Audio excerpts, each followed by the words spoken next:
Hello dear students, आज हम पढ़ेंगे आपकी क्लास 7th की साइंस की बुक से chapter number 7 respiration in organisms. इसमें है unit number 3 activities in creatures.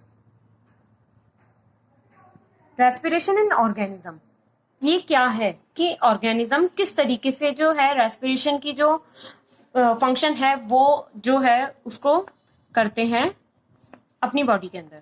Why do we respire यानी कि हम क्यों ब्रीथिंग क्यों करते हैं या क्यों सांस लेते हैं।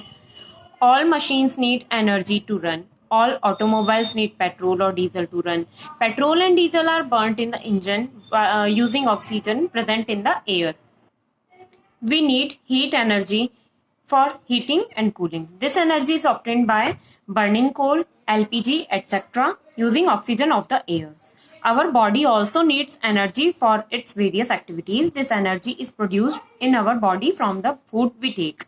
The food we take has stored chemical energy in it. This energy is released when food is digested and two components of the digested food react with oxygen in the cells. This procedure is called respiration. Therefore, we respire to produce energy needed by the body for its various activities. To get oxygen, we need to कि हमें किस किस चीज की जो है जरूरत पड़ेगी। breathe fresh air rich in oxygen.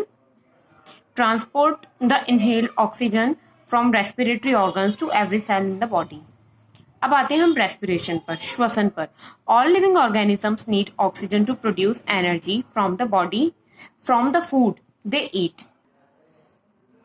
The needed oxygen comes from the air we breathe in. During slow combustion of food inside the body, carbon dioxide and water vapor are produced. Carbon dioxide and water vapor go out of our body when we breathe out the air. The process of taking oxygen into the cell, using it for producing energy and removing the gaseous waste products, carbon dioxide or water vapor, is termed as respiration. Respiration occurs in the living cells. कि जो respiration है only and only living cells के अंदर ही होता है. Respiration involves two processes. These are described below. Breathing और external respiration. यानी कि जब हम सांस लेते हैं, और सेकंड क्या होता है सेल्यूलर रेस्पिरेशन और इंटरनल रेस्पिरेशन.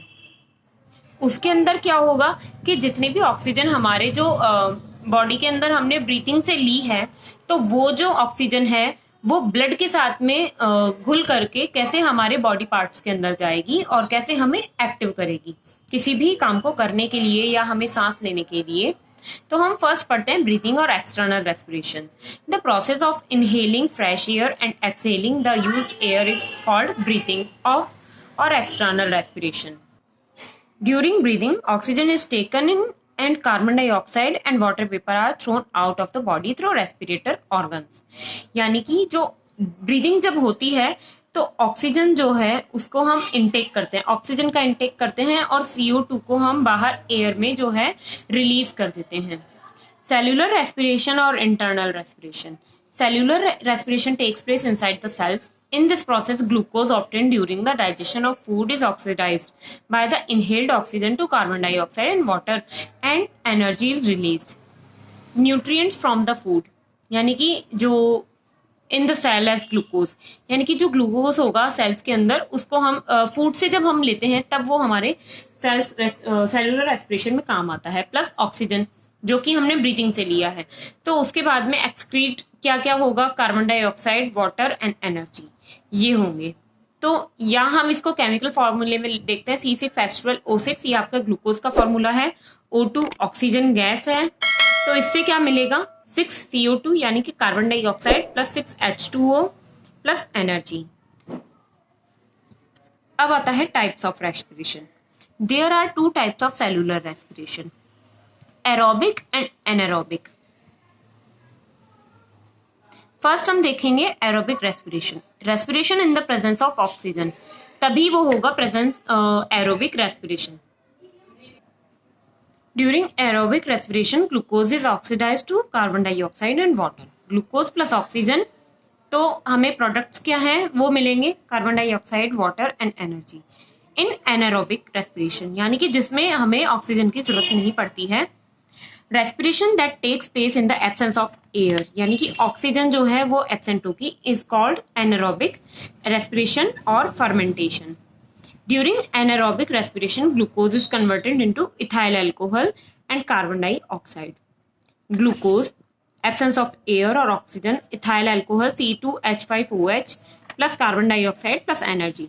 तो ये क्या बन जाएगा केमिकल फॉर्मूला C6H12O6. ग्लूकोज है, एब्सेंस ऑफ ऑक्सीजन में कर रहे हैं तो ऑक्सीजन नहीं आएगी, इसलिए फिर क्या मिल जाएगा हमें, ethyl alcohol C2H5OH plus carbon dioxide plus energy.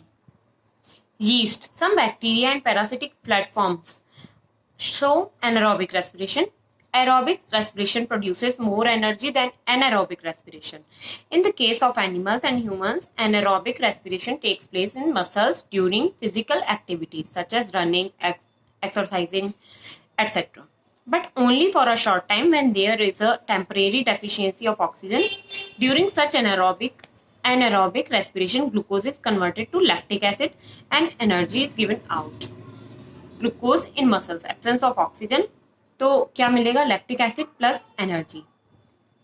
Chemical उसमें देखते हैं हम वे में C6H12O6, glucose, absence of oxygen, CH3, CHOH, COOH, ये है आपका लैक्टिक एसिड प्लस एनर्जी.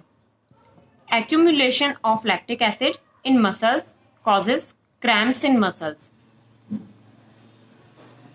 यानी कि जब लैक्टिक एसिड ज्यादा हो जाएगा तो जो है क्रैम्प्स का फॉर्मेशन हो जाएगा आपकी मसल्स के अंदर. हॉट वाटर बाथ और massage gives relief from cramps.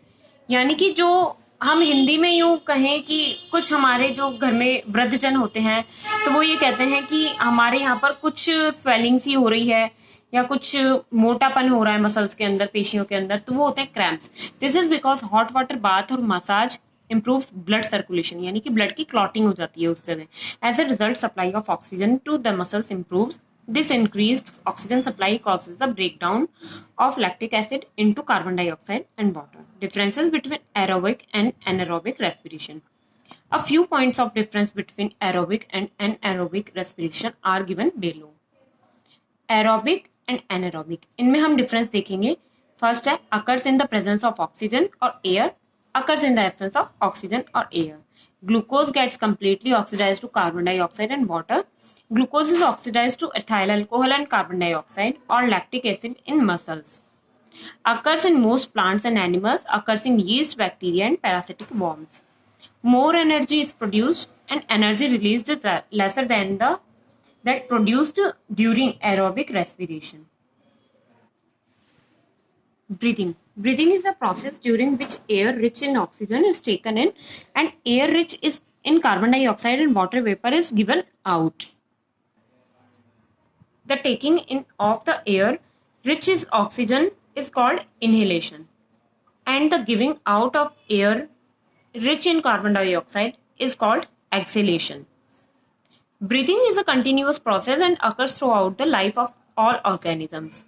Breathing rate, यानी कि इसे जो है काउंट करने की जो रेट होती है या कुछ नंबर्स होते हैं उसे हम कहते हैं breathing rate. During breathing inhalation और exhalation occurs alternately and continuously. Thus one breath means one inhalation and one exhalation. The number of times a person breathes in 1 minute is called breathing rate. Normal breathing rate is 16 to 18 times per minute. During running fast or heavy exercise, the rate of breathing may go up to 25 times per minute. How do we breathe, कि किस तरीके से जो है हम breathing जो function है वो करते हैं पूरा. The various organs that help a living being to breathe in oxygen and breathe out carbon dioxide are nostrils, trachea, bronchi and lungs.